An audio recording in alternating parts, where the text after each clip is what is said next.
The International Meeting of Solidarity with Cuba and Anti-Imperialism 200 years after the Monroe Doctrine concluded in Havana. The Syrian President Bashar al-Assad received his Iranian counterpart Ebrahim Raisi as the diplomatic relations in the region improve. In Rwanda, torrential rains and floods in the last few days have already left more than 100 fatalities in the western region of the country.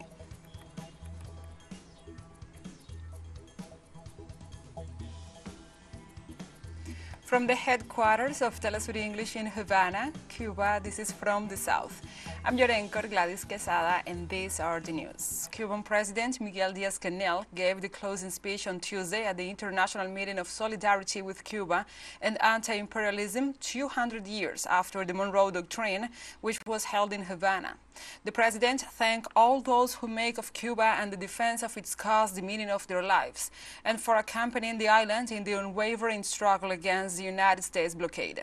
On the other hand, DiazCanel ratified in front of more than 1,000 foreign delegates and also some 200 nationals who attended the meeting at the Convention Palace in Havana that the demand to remove Cuba from the arbitrary list of state sponsors of terrorism drawn up in Washington.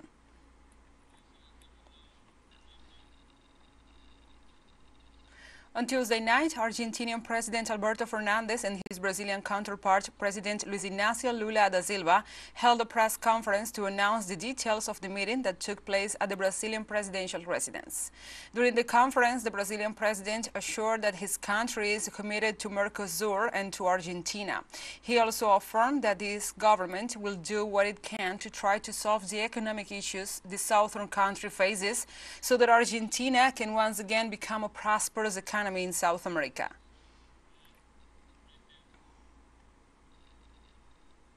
And the Brazilian government announces the reinforcement of police operations to expel minors resisting to leave Yanomami indigenous land in the Amazon following clashes on weekend that left one indigenous man and at least 4 minors dead. The authorities claim to have dismantled more than 300 illegal mining sites and maintain that between 75% and 80% of the miners have already left the reserve located on the Venezuelan border, but some of them are resistant in a violent manner.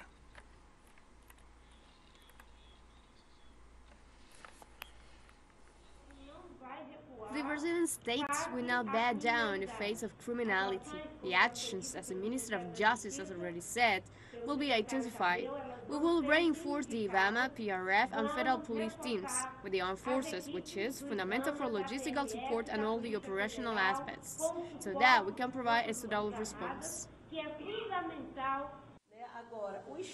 The state cannot insist, supporting, encouraging the presence, the permanence of minors in Yanomami territory, because the state cannot have as its main economic activity an illicit activity. Paraguay's president-elect Santiago Peña confirmed on Tuesday his intentions to resume official relations with Venezuela and its president Nicolás Maduro Moros. The new president, who will take office on August 15th, admitted that his position on the matter is the opposite of what the current Paraguayan president, Mario Abdo Benítez. In response to a query from a press media in neighboring countries, Peña explained that the peoples of Latin America must be united in an economic, political, and social sense. In Paraguay, President-elect Santiago Peña announced on Tuesday that his campaign manager, José Alberto Alderete, and the former finance minister, Lea Jiménez, will be part of his transition team. Therefore, I would like to announce the 2 people who will be the channel of communication with the government in the next 3.5 months until August 15th. They are people who are knowledgeable in public administration, people we have been working with for many years. And groups of migrants stranded on the border of Peru and Chile blocked the road that runs along the border area, demanding a solution to various humanitarian problems. The asylum seekers continue their demands to enter Peruvian territory, despite the fact that they do not have the legal entry documents. On the other hand, the number of migrants on the Concordia line increased in comparison to the last 7 days, totaling around 300 people. Due to the blocked roads, Peruvian and Chilean passengers traveling to buses or on buses to the city of Arica were forced to get off the buses and walk to the Chacalura border. Let's take a short break, but first remember you can follow us on TikTok at TeleSUR English, in which you will be able to see news in different formats, news updates and more. Other stories coming up, stay with us.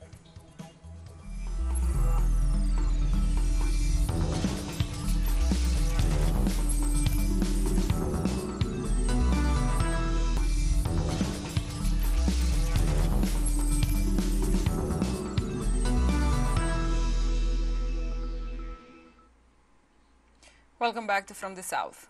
The United States will deploy 1,500 additional troops to the border with Mexico, the Pentagon said on Tuesday, ahead of an expected surge of migrants when COVID-era restrictions are lifted next week.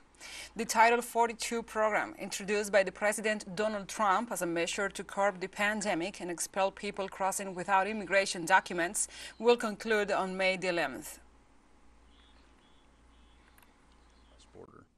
For 90 days, these 15 west of the Department of Homeland Security, Secretary Austin approved a temporary Department of Defense increase of an additional 1,500 military personnel to supplement U.S. Customs and Border Protection efforts on the U.S. southwest border. For 90 days, these 1,500 military personnel, who will be sourced from the active duty component, will fill critical capability gaps such as ground-based detection and monitoring, data entry, and warehouse support until CPB can address these needs through contracted support. Hollywood television and film screenwriters launched an industry-wide strike on Tuesday for the first time in 15 years. The strike could have potentially widespread ramifications in a fight for fair wages in the streaming era. The Screenwriters Guild of America, the WGA, said its 11,500 members will begin the walkout on Tuesday. Negotiations between studios and screenwriters, which began in March, failed to reach a new contract before the writers' current deal expired shortly after midnight on Tuesday.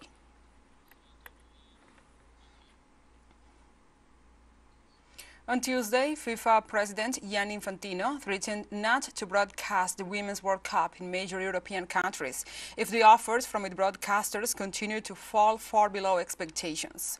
For months now, the World Football Boss has been fighting against unacceptable proposals from the main European broadcasters for its most important women's tournament, 20 to 100 times lower than those received from the Men's World Cup.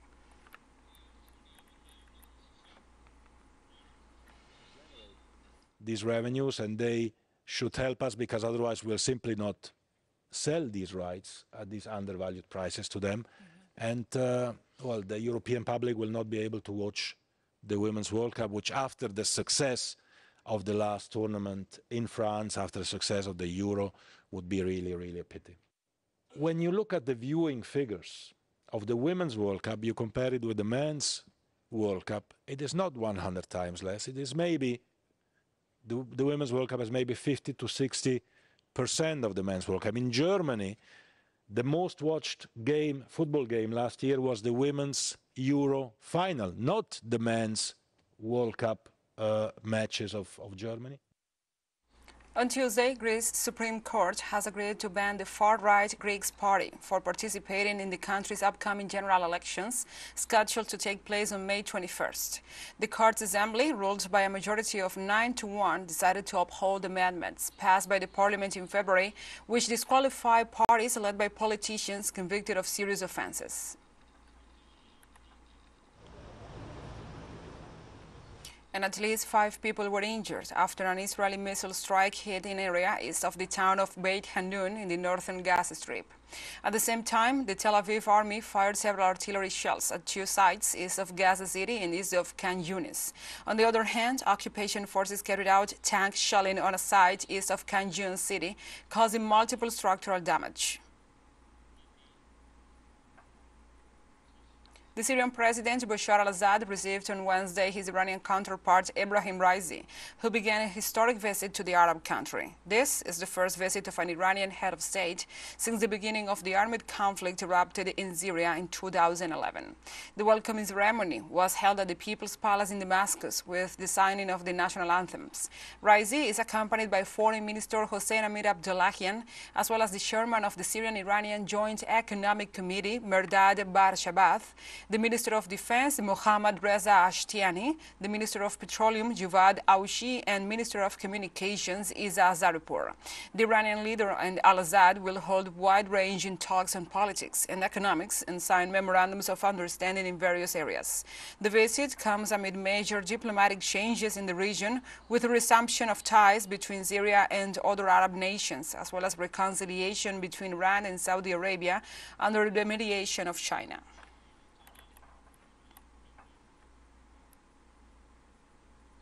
In the 11th session of the Syrian-Iraqi Joint Committee meetings concluded in Damascus on Tuesday. The meetings, which are part of Syria and Iraq's efforts to restore the outstanding level of their bilateral cooperation before the outbreak of the 2011 terrorist war, were held in Damascus on Tuesday. Hisham Wanus with the details from Damascus. Over the course of 2 days, a broad representation of the different public and private sectors of both countries discussed ways to develop bilateral cooperation in the areas of education, health, culture, energy, electricity, customs, oil, water resources, communication, and social affairs, among others.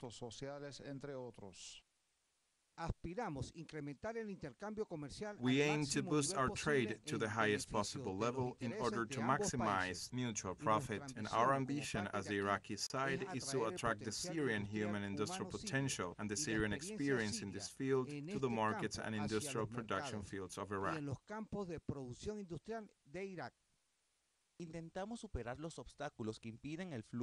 We try to remove the obstacles that impede the flow of Syrian goods to Iraq and vice versa, driven by the mutual interest to increase our trade exchange, especially since our brother Iraq has been Syria's main trade partner for many years, and the bilateral commercial indicators show this fact.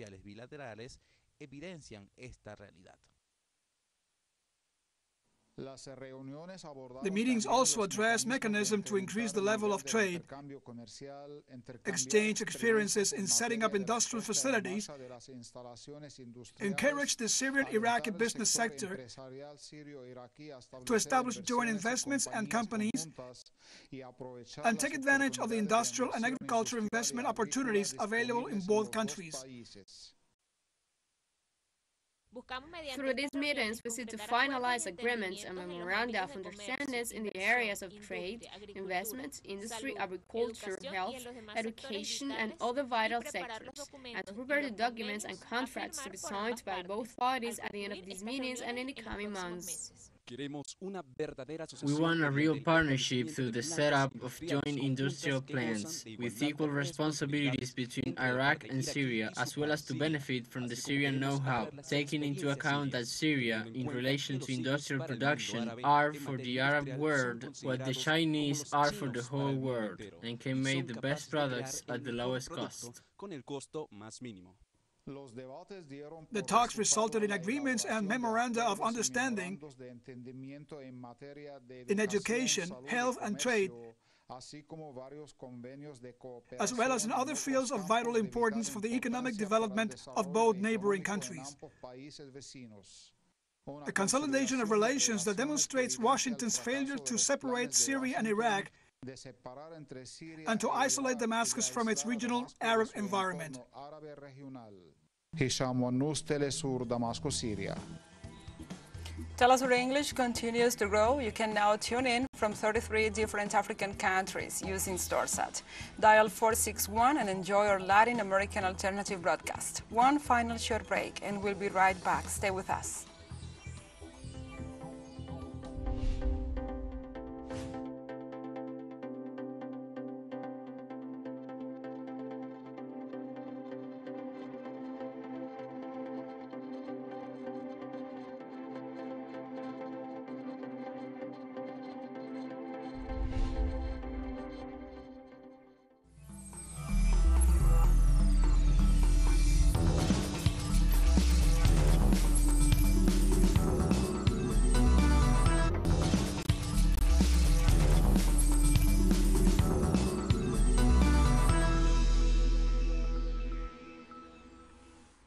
Welcome back.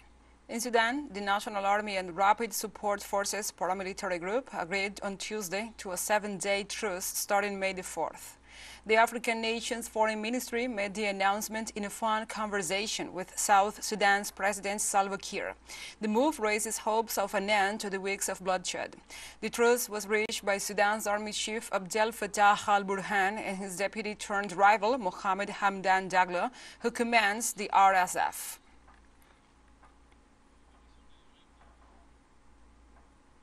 We continue in Sudan. Doctors working in hospitals denounce the critical situation they are in, with a high number of injured and the total lack of resources to care for them. Sudanese doctor Houida El Ahzan from the Alban Jared Hospital in the East Nile neighborhood of Khartoum addresses the issue.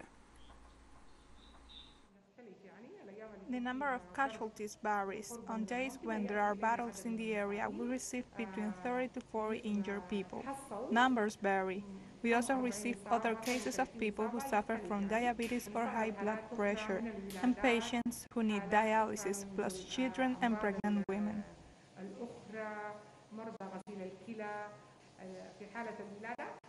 We are doing surgical procedures through cesarean delivery because the cost of operations in private hospitals is too high and people cannot afford it amid these circumstances.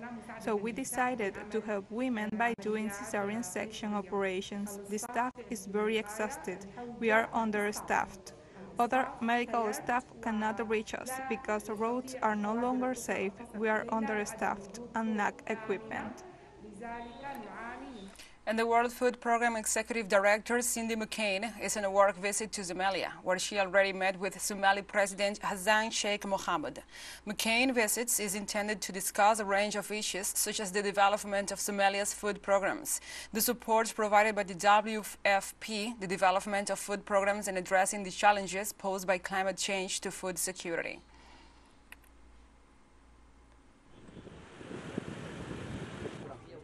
And the head of the World Food Programme, Cindy McCain, warned during her visit to Somalia that there is still a risk of famine for the Somali population and stressed that people will die from it, especially children. Yes, there is a risk of famine in Somalia.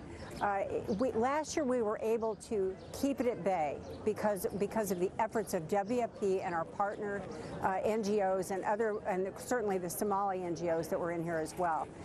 But this year, we're not sure we're going to have the same kind of money that we had last year. So that will mean there'll be less rations to less people. That's an important issue here, because unless we can continue to feed the population that we need to feed, people are going to die as a result of this, and especially children. On Tuesday, Kenyan police tear-gassed a delegation of opposition politicians who wanted to visit the president's office in the capital, Nairobi, in a day of anti-government protests. Elected officials from the opposition Azimio coalition wanted to petition about the unacceptable high cost of food, fuel, and electricity. After being denied access to the presidential building, they were dispersed with tear gas.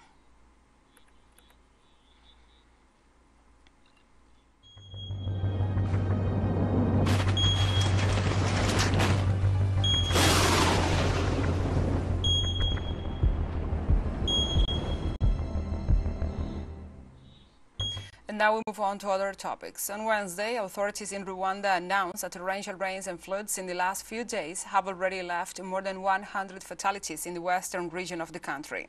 The permanent secretary of the Ministry of Emergency and Disaster Management of Rwanda, Philippe Habinshuri, declared they planned to evacuate the people living in the areas most affected by the floods to avoid more deaths. It was known that the most affected districts were Ngorno-Borero, Rubavu, Route 0, and Karangi. Authorities also indicated that the number of victims could increase as search and rescue operations continue in the area to search the areas that are cut off.